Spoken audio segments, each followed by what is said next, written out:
Well, welcome everybody. So delighted to have registrations from over 15 countries all around the world, including MIPH graduates who are joining us today. And we even have current and former SMDP staff, as well as CDC employees from throughout the CDC who are interested in this session. So I'm just excited to have everyone on board. We have quite a number of registrations, and you might be noticing people will be signing on over the next few minutes. But want to get started and respect your time. We have a 90-minute session scheduled today, and it is being recorded so that you will be able to share it with your colleagues or review it whenever you would like. My name is Denise Traicoff, and I will be your facilitator today. And I am speaking right now, so if you cannot hear me, type a message in the chat box. We have SMDP staff from here in Atlanta, including Daisha Davis, who is our expert at troubleshooting. So if you're having any trouble with your audio, please type a message in the chat box, and Daisha will help you. I'm glad you were able to make some time out of your busy schedule to attend this webinar. If you stop and think about it, you're probably analyzing problems and solving them every day. It could be that it's even routine to jump to a solution if a problem is similar to one you've encountered before. Or, on the other hand, a problem might be so complex or so long-lasting that a group could just give up and decide it's always been that way and it always will. But we at SMDP have found a particular tool that is used to analyze a problem, which is so popular in our classes that we wanted to share it with as many people as possible. So for those of you who have used the Fishbone diagram, I welcome you to share your experiences throughout today's session. For any of you who have participated in SMDP webinars in the past, you know that you play just as much a role in a class as the instructor. You have several tools at your disposal that will help you interact with the session. If you have a headset with a microphone, you'll be able to speak by clicking the talk button on the screen. The button is part of the audio and video panel, which you should see in the top left corner of your desktop. So take a moment to locate this button on your desktop. It should be somewhere around here. Somewhere around there. You will also be able to provide feedback by using the 4 buttons that are highlighted here. These are found in the participant panel on the left of your screen. The smiley button allows you to give a smiley face, laugh, or applaud. You can also let me know if I'm talking too fast or too slow. The next button allows you to let me know if you must step away from the session so that I know you're not there and I won't call on you. So if you do need to step away, you don't have to exit totally out of the session. You can just click that button and then just click it when you get back. The third button allows you, it looks like a hand, and it allows you to raise your hand. Click it to tell me if you have a question or if you want to make a comment. Click it again if you want to lower your hand. Finally, we'll use the check mark to answer a yes or no question or to respond to a poll. So please give me, click it now and give me a check mark so that I know you can use it.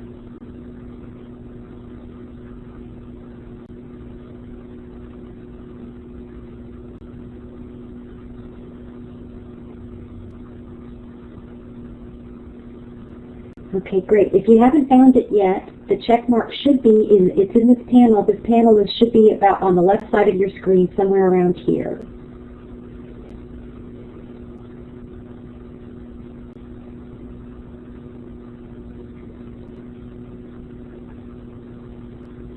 So Jorge and Babu and Lender, are you having trouble finding the check box? Oh, Jorge, very good. Excellent.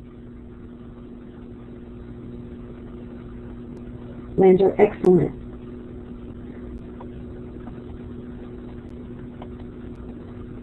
Nasir and Babu, are you finding this check mark?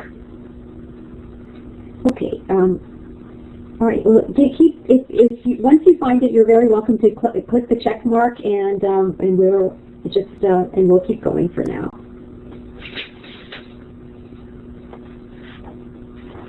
Let's take a moment to review the tools that will help you interact during the session. You will mainly be using a move tool and a text tool. And we also have a laser pointer tool, which is what I'm using right now to show you different parts on the screen. You can change the look of the laser pointer to, I'm using this one here that looks like a star, but you can use it to change it to be like a finger or even a smiley face. You can use the text tool to type onto the screen. You would click the icon with it either has a big A or a little a. You click the icon with the A on it, and then you just start typing anywhere on the screen. You can even change the color of the font and other features to appear so that it appears on the screen as you begin to type. The move tool is in the very top here, and it has a square with the arrow, and we're going to be using that a lot today. So what that does, it allows you to grab something that's on the screen and move it around, and we'll be using that with our activities.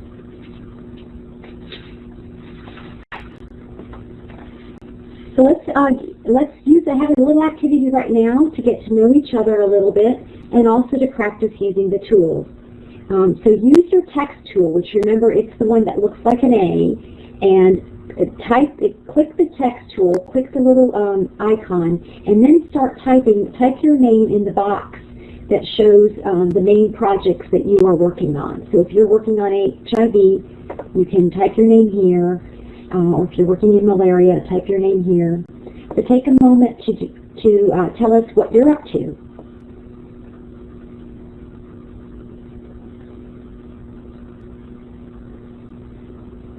Again, to type your name, you would click the A, the icon that looks like the letter A, click it, and then move your cursor to any of the boxes and start typing your name.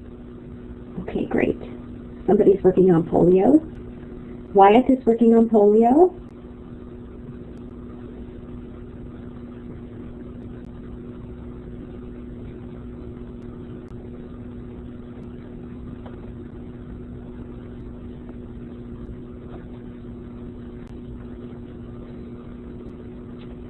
Okay, Jay is working on maternal child health. Lander's moving into tuberculosis, okay, later this month.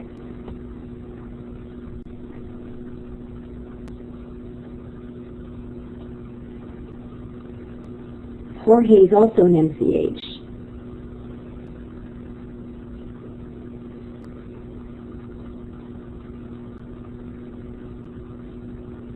Dacia's working on HIV, and Sarah Clements has been working with laboratories.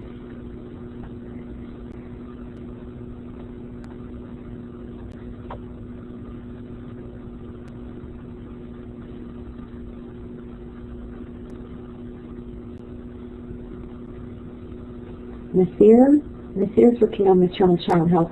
This is great. So Jay, Jorge, and Nasir, you might want to get together after our webinar and see if there's some good tips that you can share with each other.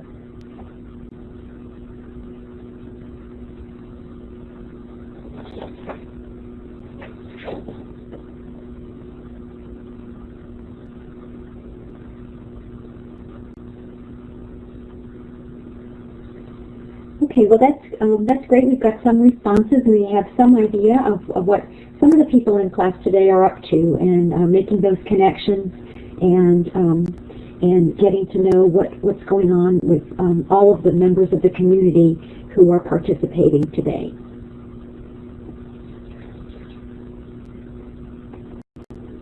Let's go on to our topic and why we're all here today. The session is on fishbone analysis, getting to the root of the problem. And what I'm hoping that you will be able to do when you complete this webinar is that you'll be able to use a methodical approach to analyze the performance problem, that you'll be able to create a cause and effect diagram to determine the reasons for a problem and prioritize those reasons before designing a solution.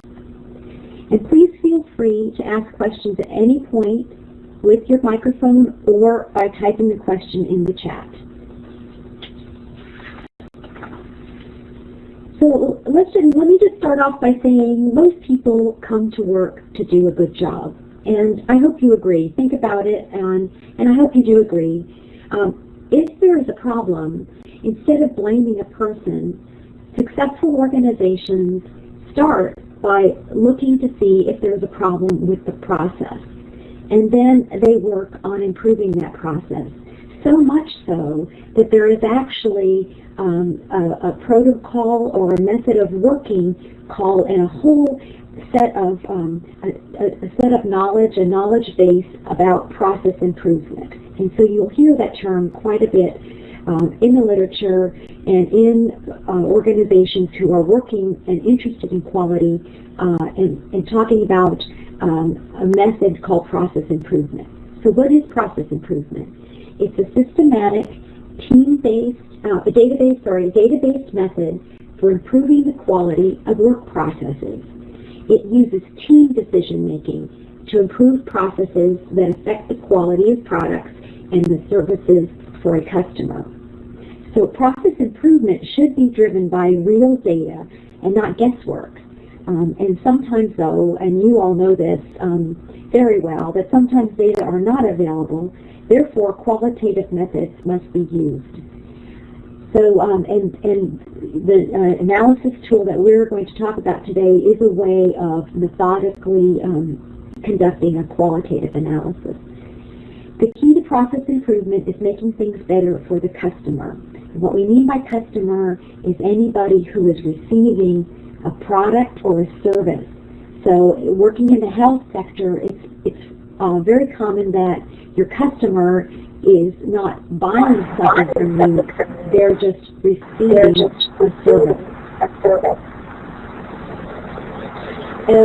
Next, great to have you. Did you have a comment?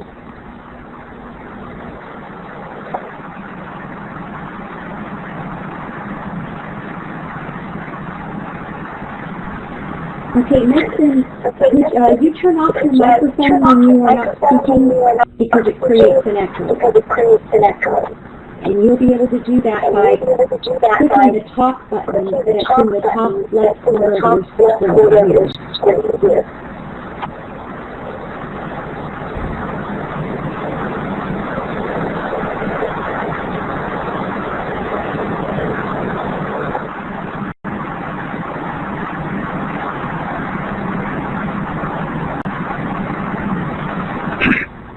Next is, if you're not speaking or not planning on speaking, if you could turn off your microphone by clicking the talk button in the top left corner of your screen, that would be great.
Can everybody find the poll? It's over here. Where the check mark was, you will now see it is now a letter A. So if you hover over it, you'll see that you'll be able to pick A through D and just click which letter you agree with. A through D and just click which letter you agree with.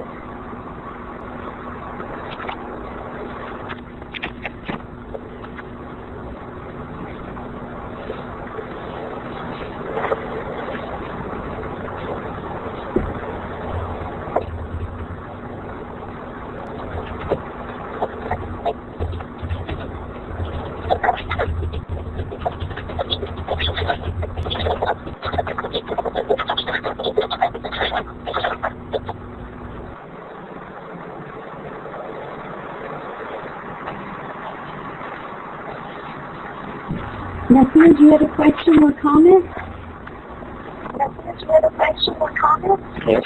Please, Yes. go ahead. Please, go ahead.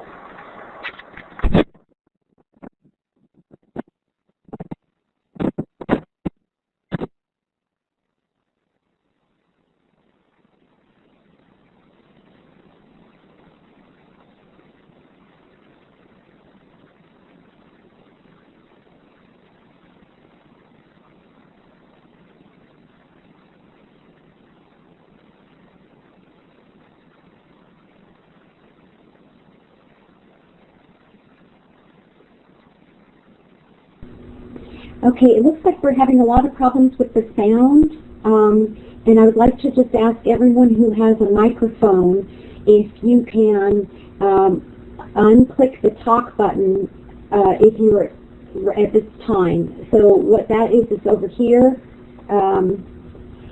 If you see a microphone symbol, it means that your microphone is on. So please click the button so that you do not see a microphone. Click your button so that the talk button looks like it does on the screen right now.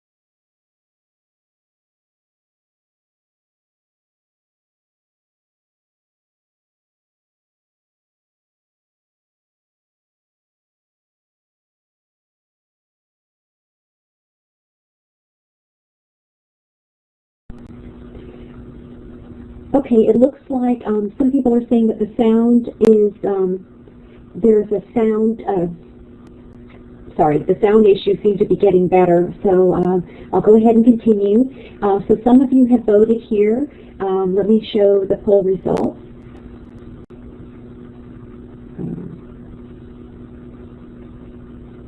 So we've had a few answers, so a few people who responded to the poll, and they're saying that D, when technical standards are met, is what they think is the definition of quality. And someone wrote on the screen, which I appreciate, those of you who wrote on the screen that either when patient needs are met or when technical standards are met, or a couple of people said all of the above. All of the above are the definition of quality. So that is great. So let's. I think that most of you got it. To summarize, you can say that quality is satisfying the customer wants and needs for their products and services, at the same time achieving the technical standards that are required for public health practice. And I know that. You probably can think of an example when a customer or a patient, let's say in the case of a patient of clinical care, where the patient's want is different from the technical standard. For example, a patient might want a vaccination, even though that's not the appropriate protocol for what the patient's sickness. So sometimes you have a conflict between the customer's wants and needs and technical standards. But if you can get them at the same time, that's what we can call quality.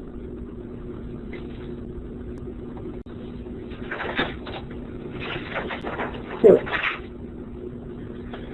process improvement, the process improvement process really consists of 7 steps. And I'll review these steps right now. You can follow along with me as I to just describe them briefly.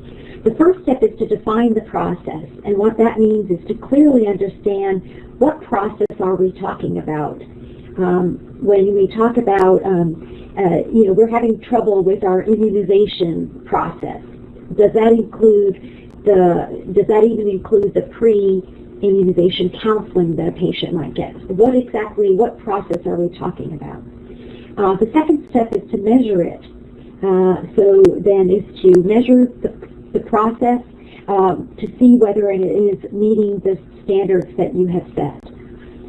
And if it doesn't, then you can go to step 3 and ask yourself, why is the process not performing as desired, to determine what is causing this variation. This moves us, after you know the problem, the reason for the problem, it moves us into a very popular construct of continuous improvement. You plan an improvement project, you implement the improvement, you study the results of the change, and you act accordingly. Meaning, if the improvement is successful, you might want to expand it to other areas. If it's not successful, you might then look at why and see if you need to make an adjustment.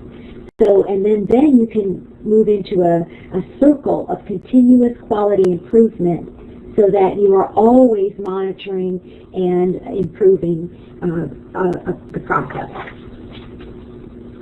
And for today, we are going to focus on steps 3 and 4. Is how do you analyze the cause of variation? Before we get to that, I want to point out that this is something that was begun in industry, but it does have some practical applications to public health. These are examples from our own participants who have participated in process improvement classes, either by SMDP or in a program where SMDP's graduates have conducted process improvement classes. One of the processes was regarding the allocation of pediatric ward beds. And what happened was that there was frequently a shortage of beds. So the improvement they did was they introduced a protocol on interdepartmental referrals and collaboration. And what that did was that the beds became available on demand. So it was a much more efficient way of allocating the beds where the demand was. Another example is regarding sputum specimens. And we have found that process improvement has quite a lot of application to specimen collection and laboratory processes. So the collection of sputum specimens, the improvement was health officer and patient education, and there was an increase in TB patients having their sputum collected. And Lander, I think you said that you were moving into TB, so this is something that maybe really resonates with you. Another example was to ensure patients with mental illness adhere to their medication regimen, and the team implemented patient community support systems which reduced the relapses that were caused by medication noncompliance. So those are just some examples. So we're going to jump, as I mentioned, we're going to focus on step 3. So since we're focusing on that step, we're going to assume that you clearly understand the process that you are monitoring, and through that monitoring, you have to notice that there is some sort of a performance problem. That is some sort of a difference between what is and what should be.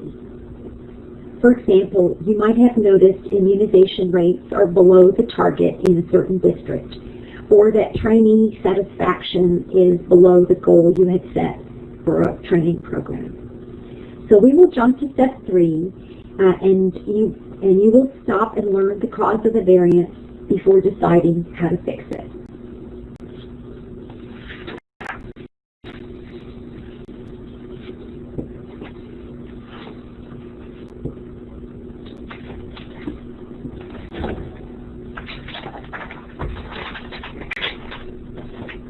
So you might have seen this diagram before. This is a very simple example, and it is called technically it's called a cause and effect diagram, but we call it, and most people call it, a fishbone diagram, and I think you might be able to guess why. You also might have heard it being called an Ishikawa diagram. So, but all of its friends call it fishbone.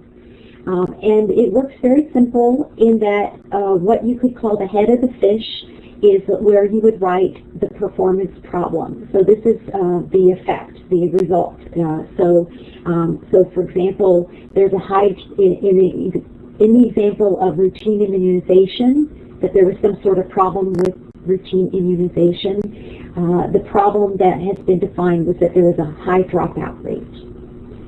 So after you have the problem defined, then you work in a team to brainstorm all the reasons why that could happen. This is done really easily in a group setting if you have like sticky notes and people write all their ideas for the reasons on sticky notes, and then you can move them around. So why would you use brainstorming? Does anyone have an idea of why you would use brainstorming as a way to figure out the causes of a problem?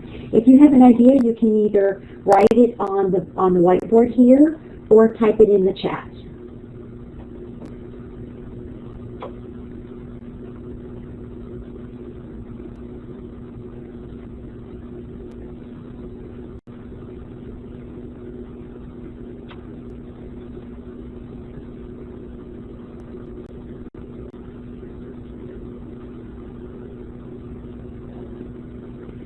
Okay, you've got it. These are great. To ensure everyone's voice is heard. And Atlanta says to gather as many ideas as possible. And Marion says to make sure we have a wide variety of ideas. And those are, oh, we have another person.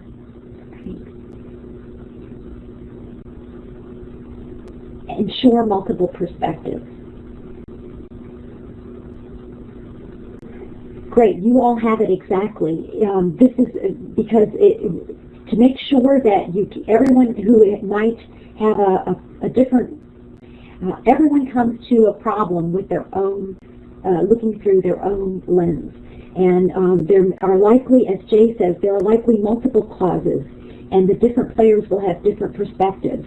The important thing in the very beginning, before you jump to a solution, is to get all those perspectives out there, because it could be that one person on this team might hit exactly what the real problem is, or they might introduce a perspective that you haven't thought of before.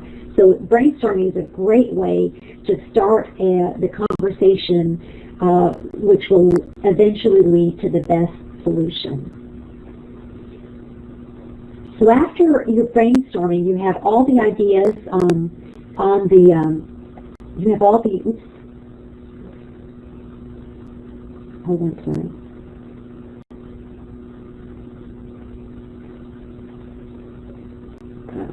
Sorry, everyone. I just...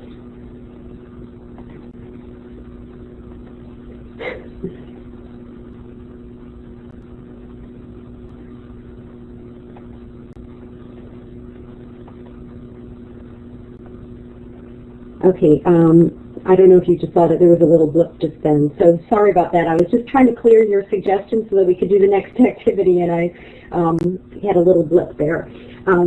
So as I'm saying, after you now have all the great ideas out there, either on sticky notes or on a whiteboard or however you want to facilitate your brainstorming, you then can group them into possible causes and try to organize it. So in this example, we have a high dropout rate, and the team started their brainstorming idea, and they came up with a couple of ideas that we see so far.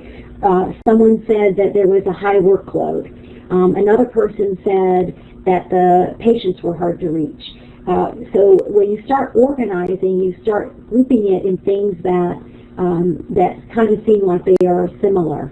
So in this example, hard to reach, the patients being hard to reach doesn't sound like it really is close to what a high workload is. So those are on different, in different groupings. And how you group them are around these lines that people call the bones of the fish. So let me show you a more completed example. Here is an example where all the ideas that the team put together are grouped in a logical way so you can analyze them. So we have the high workload and a few other things that are all related to staff issues. Then we have some things regarding the target population, or some causes all related to administration of the program. And finally, there's some things with the vaccines themselves. There's some causes and reasons that are leading to this high dropout rate.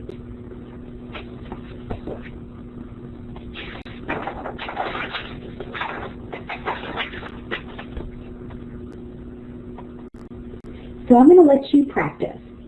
So let's say that the problem is that people don't exercise. We have quite a problem with obesity here in the United States, and it's a growing problem around the world. And as public health professionals, I think all of us share a concern about rising obesity levels. And we know exercise is good for us, but people don't exercise. So I would like for you to use your text tool, which is an icon that looks like the letter A, and just start typing your ideas of why people don't exercise.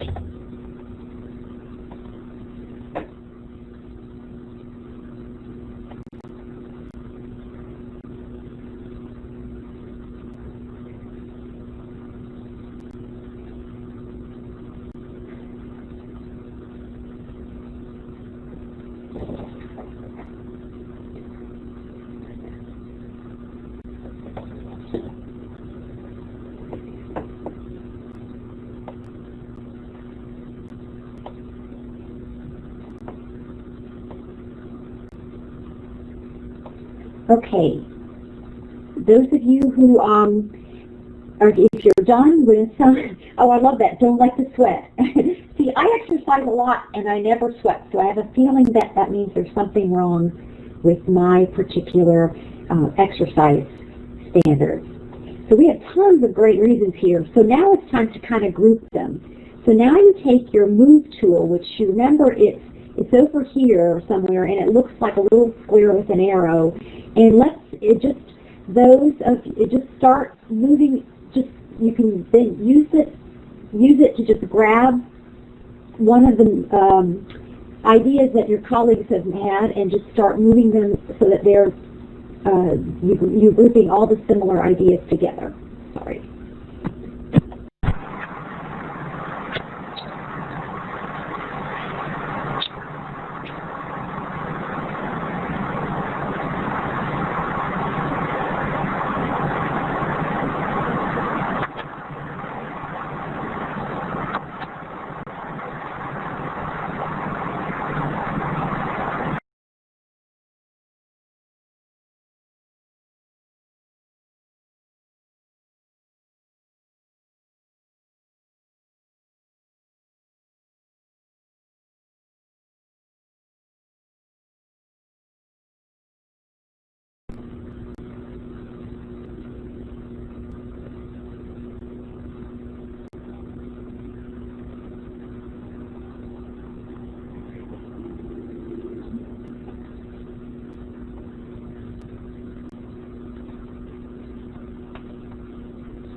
Okay, it's looking like things are getting grouped here. I'm not sure what we should call this. How about, I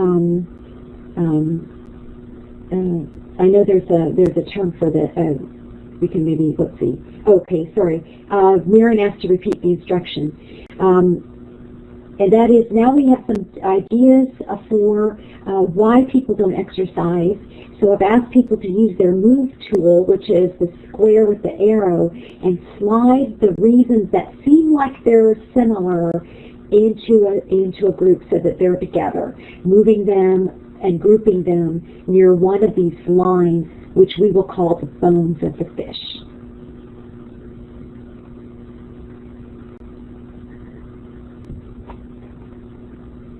So now that you have them kind of grouped together, you can kind of name this category. This here looks like, I'm going to call it the environment, maybe. And I don't know, and you all probably, I would love to hear your ideas, what we should call this one. I don't know if that's that incentives or incentives, maybe. If you want, feel free to use, to suggest categories of what these might be, how we might group it. This looks can't afford it, lack of time, those are resources, aren't they?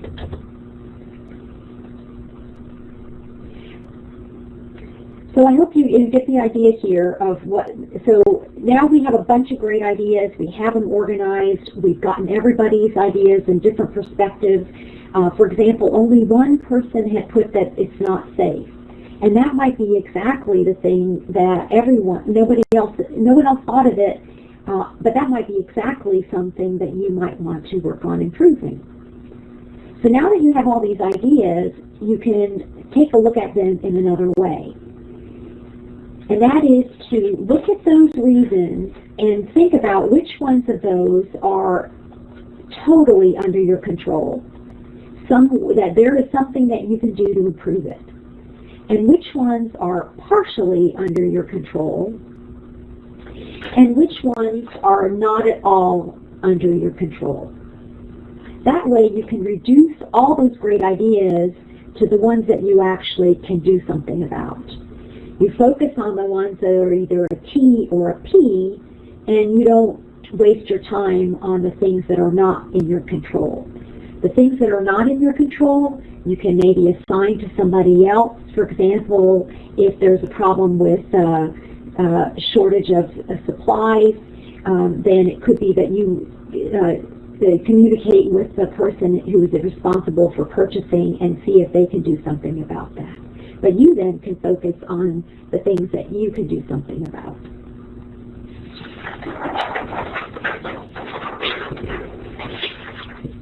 So let's look at the example with immunization. That after the staff had all those great ideas, they categorized them. The green, you'll see they marked them by a T, and we also use the color green to show that for the things that are totally under their control. We had a P for partially under their control, like the high workload. And there were a few things that are N's that are not at all under their control. And by focusing on the T's and the P's, you were able to narrow down all these great ideas into something that you could do something about. At that point, the team will work together to analyze all the T's and the P's and figure out which of all of these that they want to focus on. You can use a few methods of deciding which of the T's and the P's to focus on.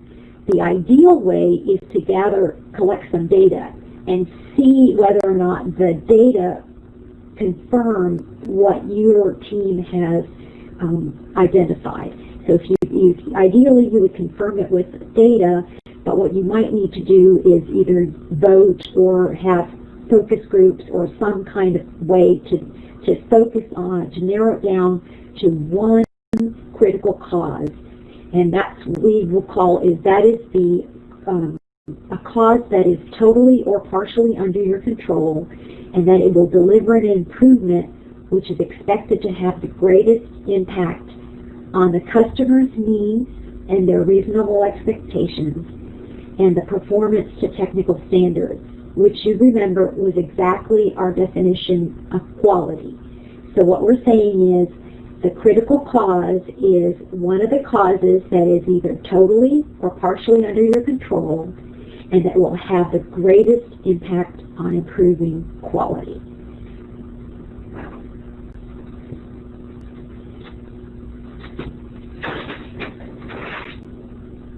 So let's go back now to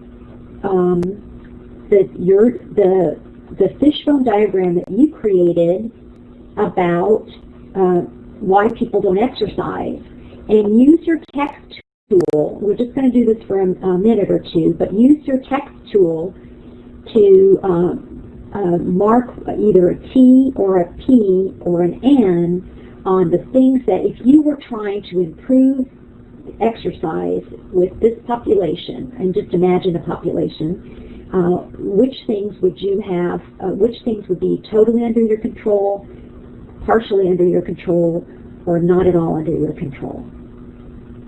And you could just put a little N like this. You can just put an N next to the ones that whatever you think, or a T or a P. Just type a letter.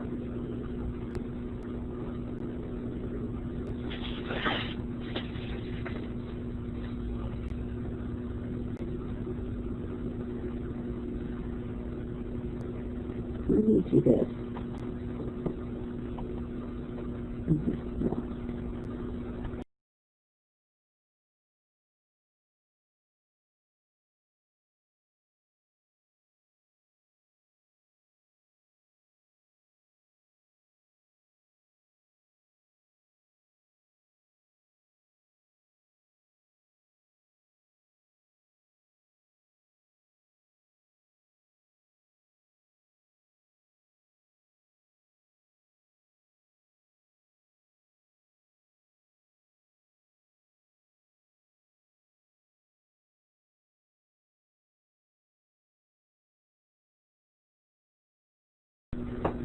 Okay, it looks like we've got some ideas of what, if you were trying to improve a group who is not exercising, improve that performance, improve the quality of your exercise programs. And we've got some of you have categorized, a lot of things are not under our control, but lack of exercise-friendly spaces. Someone said that's a P, and someone said it was an N.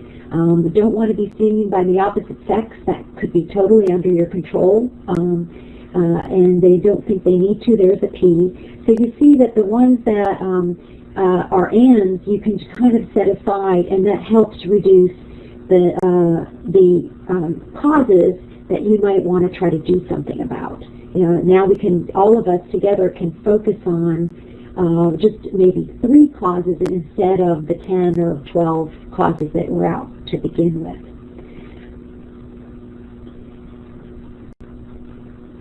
Any questions so far? You can either use your microphone or you can type a question in the chat.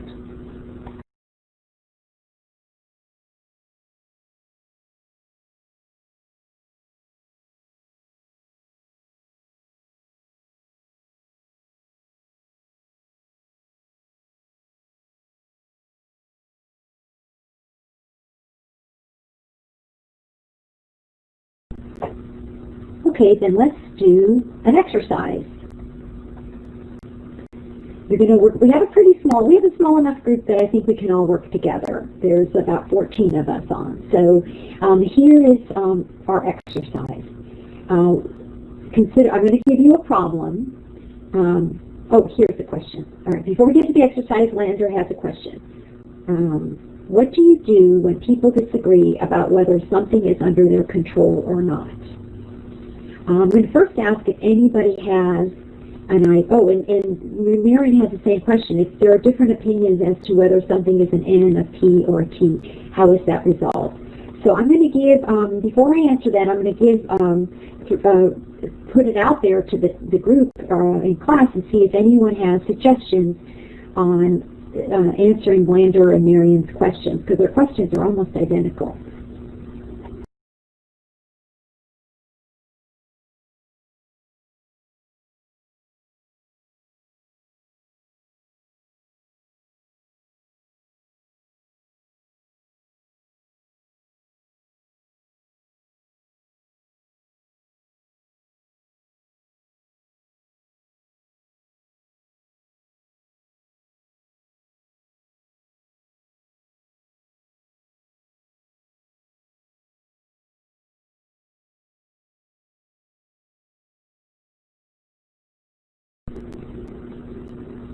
Okay, I thought I saw a couple of people writing answers or writing ideas. Oh, here it is. There. Very good, Jay. Thank you. Those who think it's a P or a T should indicate how it could be controlled. So I think that's a great question, a great point. Like in our example, let me see. There was one here. What's the one? Oops. Yeah. Look at this, access to, this one, lack of exercise-friendly spaces. Somebody said it was an N and someone said it was a P. And when I first saw the N, I was like, yeah, I can see that. But then as soon as someone put a P, I'm like, oh, wait, there might be a way it could be controlled. So in this example, you could have just a conversation and say, okay, whoever, let's talk about this, the exercise-friendly spaces. And is there something about it that we can indeed control? And just getting to, that's why you really can't do a fishbone diagram by yourself. You really need a group of people who have some sort of perspective about the situation so you can get these different perspectives. So usually these disagreements like this are, if you can get data to actually confirm the, one way or the other, that'll really helps tremendously. But usually it's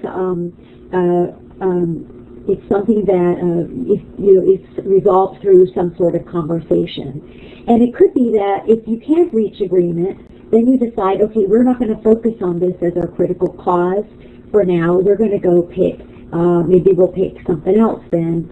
We'll maybe work on this one. Because we think that that can improve quality as well. It'll help us achieve our improvement objective, and it's not as controversial. And then you can maybe revisit this other one later.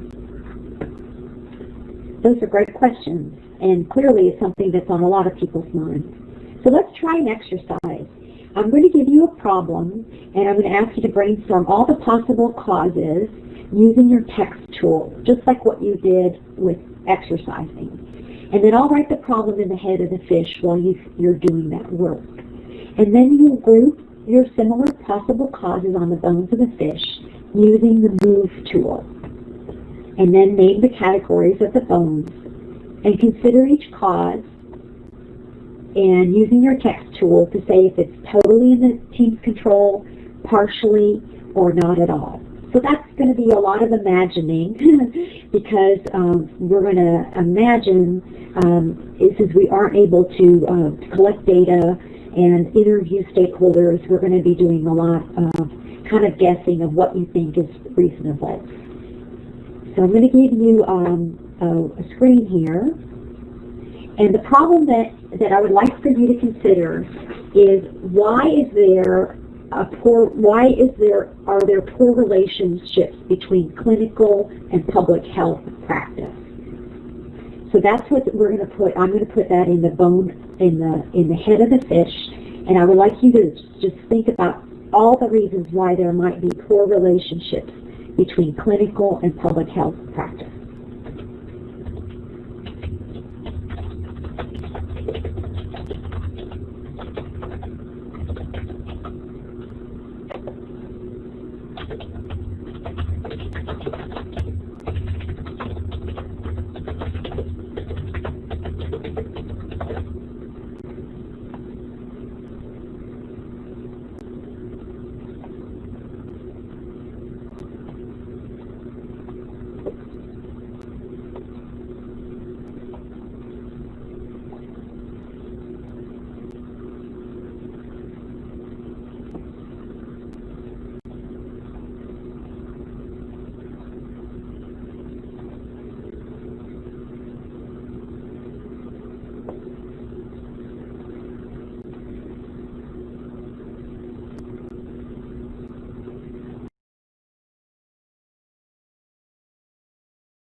Okay, it looks like the maybe finishing up the brainstorming part. So I'd like for you then now to use your move tool, which is the icon that looks like a little square with an arrow, and just start moving the different ideas around and grouping them together. And I'm making 4 bones. We may not need 4 bones, but well, I'll just make 3 bones, and we'll see if we need any more than that.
Okay, it kind of looks like you've got it grouped in like 3 major groups.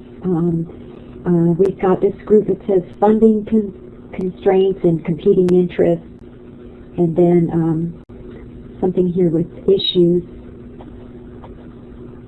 and then different priorities in terms of, and I think I'm going to work on how to, in terms of lack of government and political support. So different priorities, competing interests, and let's see if we can move this one so we can see it better. Lack of understanding on how the two can be merged in different situations. And then we have here different priorities in terms of funding. Yes, for sure. Often comes down to money, doesn't it? Factors. Then we have here different measures of success and different goals, different rewards, prevention versus treatment focus. And what is this? We have here, public health may not be seen as an important component of health practice for clinicians. No common meeting, little normal interaction, lack of opportunities for the two to interact. And what's this other one say? Okay, so what would we call these bones? Lack of understanding is over here. Lack of understanding of how the two can be merged in different situations. I think we've talked about that one. So let's see, what can we call these? And I'll try to categorize them, or if any of you have ideas on how to categorize them, please feel free to stick a label on it.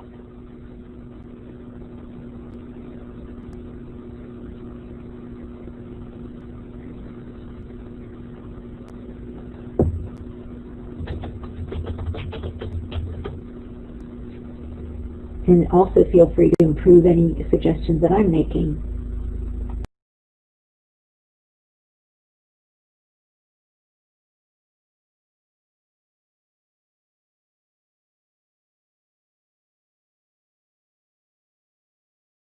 I like that one, purpose. We'll have that one here. Okay, so the next part of the exercise is now to look at these and think which ones, if I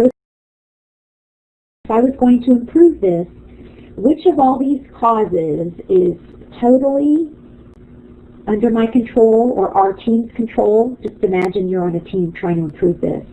Which one is partially under my control, and which ones are not at all under our control? And put the T's and the P's and the N's by all of your ideas, your reasons.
Okay, it looks like that you have categorized just about all of these ideas.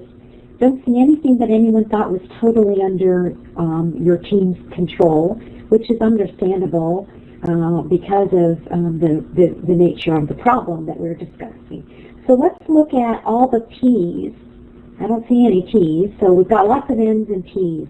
So take a look at all the T's and just make a use your pointer or check mark or any way to show which one you think is the critical cause. Remember, this is the one cause that you think is that is under your control in either partially or totally, and it will deliver an improvement that is going to have the greatest impact on quality, which is so use your okay, what's this? Use your pointing, your laser pointer, to just mark the one that you think is the one that is the critical cause to focus on.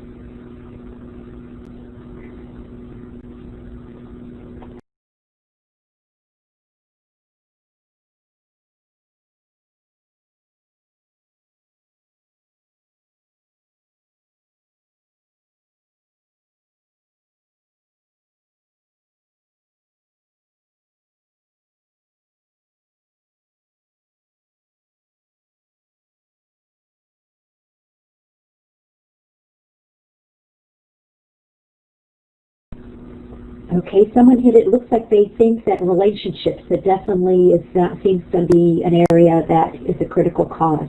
So if you think that that's the area to focus on, pick a specific cause that you think is the critical cause in the area of relationships, if that was your idea.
Okay, so we've got a couple of people who've given their idea of what the critical cause is. So the way that we have someone who it looks like a pointing finger and another that looks like a check mark. The way you click to get the laser pointer is that you should see an icon that looks like this kind of a star. It's the second box from the top, and you can click on that, and you can see there that it lets you pick whichever type of laser pointer that you want to use.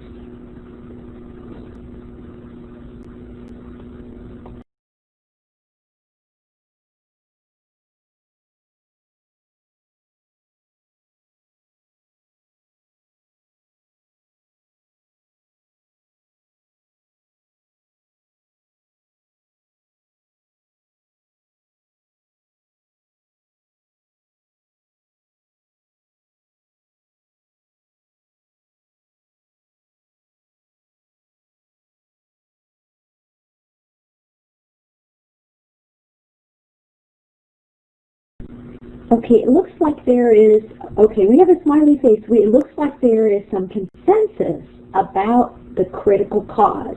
So do you see how we went from this big old problem, poor relationships between clinical and public health practice? You brainstormed with your own expertise all kinds of reasons of what that might be. And even though we are in 15 different countries, we are able to focus on a critical cause. Because it looks like there's something around here about an opportunity to interact. that seems like the critical cause that could be something that might improve and actually have a significant impact on relationships. So do you see how that helps? It helps get rid of all these things that people complain about, and it's always been that way, and there's nothing we can do about that, and it helps you see that there's always something you can do, and it could really make a difference. Does that make sense? Any questions or comments? If you think that's a good idea, you can even applaud. Remember, you can applaud with the applause icon, which is in your participant panel. But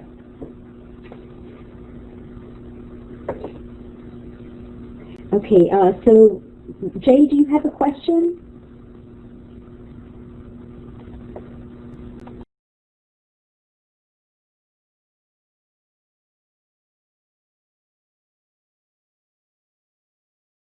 Okay, and Meston, it looks like your hand is up as well. Do you have a question or comment?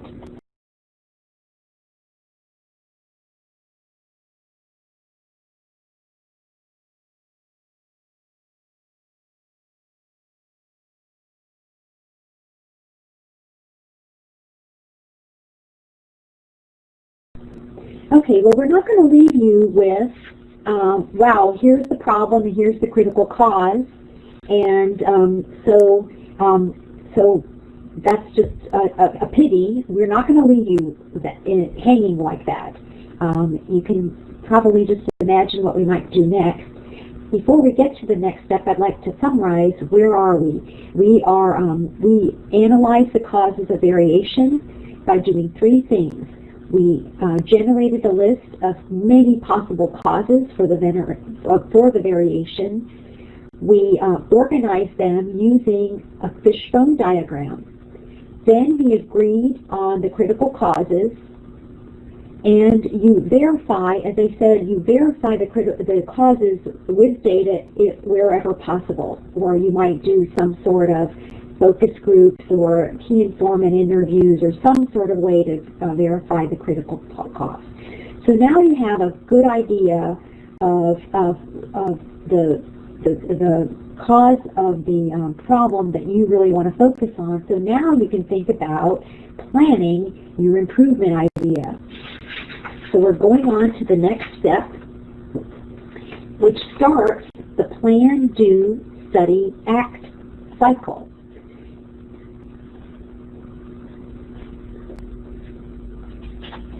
How many of you have ever seen this diagram? You can raise your hand if you did.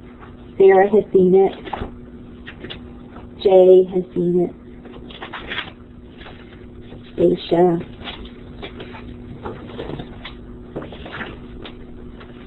Lander.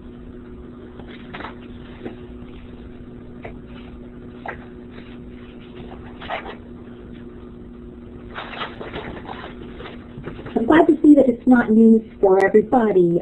It's actually a very a popular idea of not only in public health but also in industry and all kinds of organizations to really foster a culture of continuous quality improvement.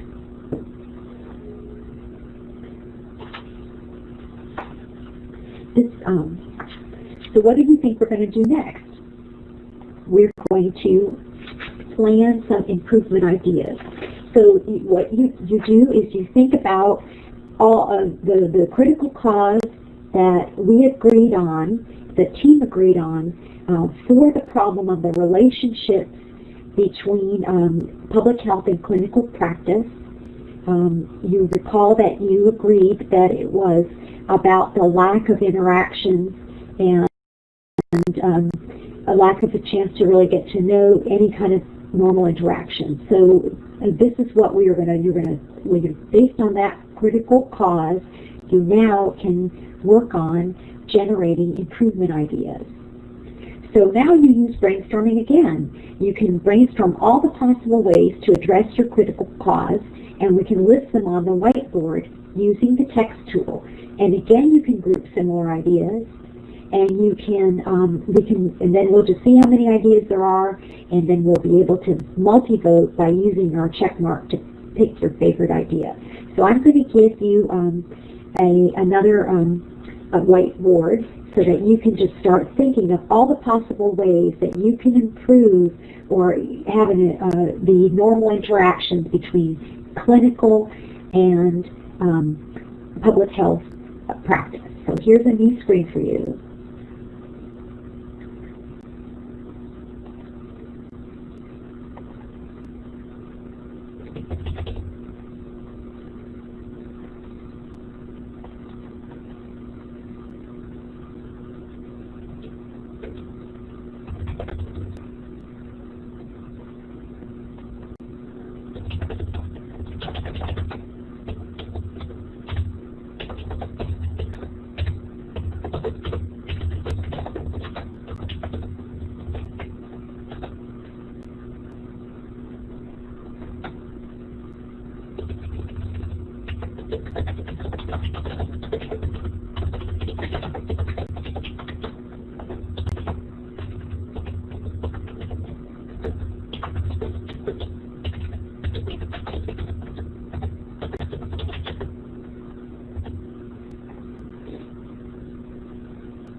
Okay, it looks like there's some great ideas here on how you can improve the interactions between public health and clinical professionals.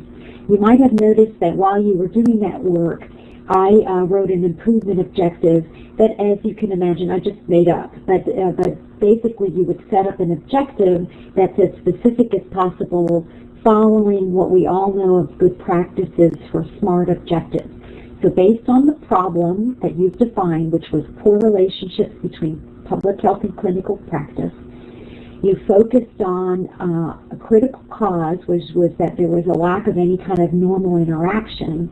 So then you can define an improvement objective that would specifically address that goal and be as measurable and as time-based as possible. So I made up this objective that you would all do as a team, that you would increase the interactions between public health and clinical professionals by 12% by January 2014. You've just come up, as you know, there's some more thought that normally goes into setting any kind of metrics, but just for this example, I just use those numbers. So look at that, playing golf on Wednesday afternoon, teaching public health courses as part of medical school curriculum, join AMA and APHA meetings, scheduling conferences at the same time, communication tool sharing. In this one we have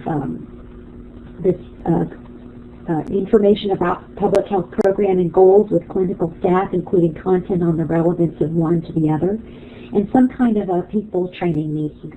These are all fantastic ideas. So what I'd like for you to do then is use your marking tool, your laser pointer, which is over here on the left side. It should be the second box from the top, and just mark what you think is the best idea of all of these great ideas that your colleagues have put forward. Just take a couple minutes to do that, and just mark it wherever you think, which idea you think is the best, that you think that the team ought to do.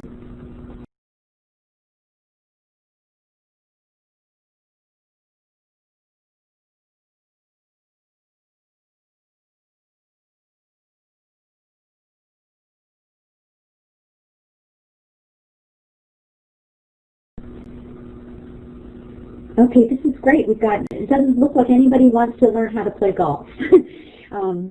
But look at, there's like 3 ideas that looks like people are kind of really focusing on. And Jay is also, okay, so Jay is clarifying that starting in information about public health programs is all one suggestion. That's this one here, I think. This right here, this is one suggestion. Information about program and public health program and goals with clinical staff, including content on the relevance of one to the other. So this is great. This is like an information sharing. So that might even go with this one here. It could be part of what's being included, and of course this could also be part of what's included in a public health course. So you see that we went for in not very much time, we were able to identify a problem, find all the possible reasons for that problem, focus on a critical cause, and generate a bunch of great ideas. And then your team can figure out, well, maybe we can do, maybe not just one, maybe we can do 2 of these. Maybe we can teach a public health course, and maybe we can start this communication tool sharing. And then see if somebody can maybe try for later on to try to figure out how to join these 2 very important meetings. So I hope that you have found some value into figuring out this methodical way of going from a problem that might even seem too big to try to even address to some very specific improvement objectives. So I have another question for you. I have another poll, and that is for you to ask you, what do you think is the most important reason to involve stakeholders in problem analysis? And the way that you can do this, you can vote on the poll. Is that you'll notice that in your participant panel, where there is a 4th button, you should see it look like the letter A, and you can just click that and just choose A, B, or C. Is it A, provide key information about the issue, B, encourages a sense of ownership in the issue, or C, keep the focus on an issue on the people it is meant to serve? And somebody's suggesting all of the above. So if you agree with that, you can maybe make a check mark there.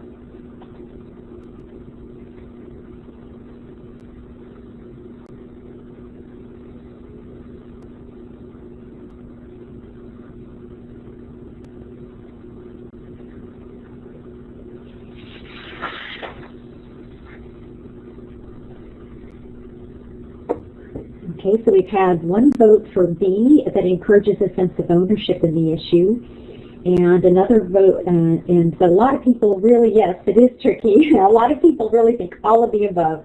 So, but if you have to pick one only, then Babu has suggested if you can only pick one, Babu is saying it should be B. But yeah, you see, that's just, so the reason for this poll, so very good, you're all right. Dacia says it's A if you have to pick. You're all right. The main point I'm trying to make is to really emphasize that you can't do a fishbone diagram. You can't go through this process really by yourself. You really need to get people in the room who can really provide some key information and who might end up helping own the improvement idea. They can help carry out the improvement idea and really help everybody keep the focus on an issue on the people that it's meant to serve. So to summarize, I'd like to go through some key points here. We're just about finished. I would like to I hope that you can see by just the time that we've spent together how important it is to not jump to a solution when you encounter a quality problem, even if it's something that you might have encountered in the past, because the circumstances might have changed. So it might be worth doing, even if it's a problem that you feel very familiar with. Then also take the time to analyze the root cause of the performance problem. Involve stakeholders to gain consensus. And provide recommendations for improvement. One other thing I'd like to mention about involving the stakeholders, it might be that you're coming in from the outside as a technical expert, and you might really know what the right answer is. For example, if a protocol isn't being followed correctly, it might be you might really truly actually be the one who knows the right answer. But it could be worthwhile if you're coming into a new situation or where there may be stakeholders who could be opponents or who could create some kind of relationship struggle, is to go through this process with them so that everyone together can see what you see, that they can see that this indeed is the right answer. And then you can work together to provide recommendations for improvement. So I don't want to leave you without anything to go forward on. So before I leave you, I want to give you some resources if you're interested in this topic. If you would like to work more on process improvement, you're very welcome to look out for any of our classes. Process improvement is one of the most popular classes that SMDP teaches. So if you're interested in a class for your organization, contact me or any of the SMDP staff, and we'll do what we can to help you make that happen. Here are some websites that are some great resources about process improvement and some journal articles that might be useful for you. And I want to point out to you that what's coming soon is a companion to this webinar, a term that we're calling management surveillance. We all know what good public health surveillance is, where you're monitoring a disease, for example, and you're monitoring it to look for trends and looking for thresholds for improvement. What we are talking about really with Plan, Do, Study, Act, this continuous improvement, really can be considered management surveillance. And one of the CDC staff who's been working with us for 6 months, Michelle Rose, who is on loan from her position as Deputy Branch Chief with the Global AIDS Program, has been working to help us to create this workbook. So you as participants in this webinar will be the first to receive this workbook. You'll be able to download it and complete it online, share it with your colleagues to learn more about what Plan, Do, Study, Act, all the theory behind it and the practices that are behind it. So I hope these are some resources that are helpful for you. And so I want to thank you we're just about out of time, but I want to see if there's any other questions or comments. And while you're thinking about any or your questions, if you don't have a question, I'd like you to use this screen now. You can use your marker to just point out, tell us where in the world you are contacting us from. So you can do that, and then if you have any questions, you can use your microphone or the chat box for any questions or final comments.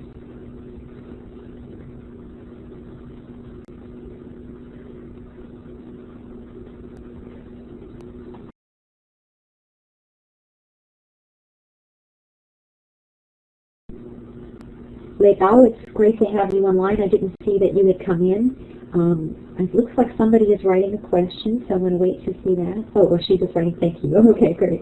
Okay, so if you don't have any other questions, I just want to, as we close, I just want to invite you to complete an evaluation that you will be receiving after this webinar ends. You'll be getting an email. And you also are very welcome to, you might have noticed there's a review section on the TechNet Learning Center where you register for the class. You can even write a review about this class, so you can do that as well. So I want to thank you so much for your participation, and I want to wish you a great rest of your day, or a good evening to you. Looking forward to seeing you online, and please let me know if there is any way that we can improve this experience for you, or if there are any other webinar topics that you would like for us to deliver. Thank you very much for being part of this community, and have a great rest of your day.